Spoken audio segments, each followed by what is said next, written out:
Hey, it's Julie with SB Pace Project 365. It's the month of November. That means we're talking about strategic planning. The question I'm answering today is, how can I account for the unknowns? Well, this is a great question, and also one that's a little bit challenging for me to answer because I know everything. Okay, I don't know everything.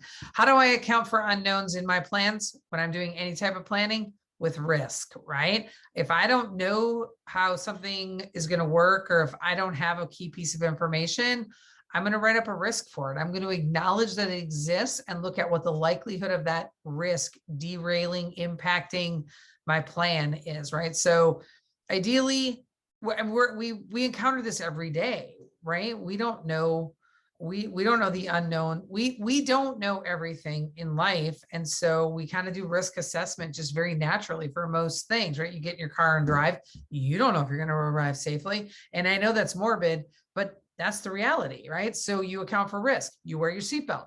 You make sure that you've got gas in your tank so that you don't run out on some back road and then you get murdered by an axe murderer. I mean, there are a lot of things. So every day we deal with risk. It's just so automatic for us that when we hear somebody say do some risk planning or risk assessment, we tend to get all twisted up about it, but that's just something we deal with all the time. So account for the unknowns. Think through, what don't I know? What could go wrong?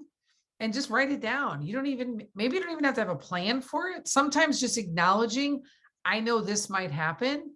Then at least if it does happen, you're a little bit more prepared for it, even if you haven't created a plan, because you're like, oh yeah, I kind of thought about this before, right? So that would be my advice to you. If you have not done any sort of planning or risk assessment before, just sit down and try it. But you look at risks every single day. Every day you deal with unknowns, and somehow you make it to the other side and get to crawl back in bed again at night. So it's really nothing more than that. This is Julie. We'll see you tomorrow.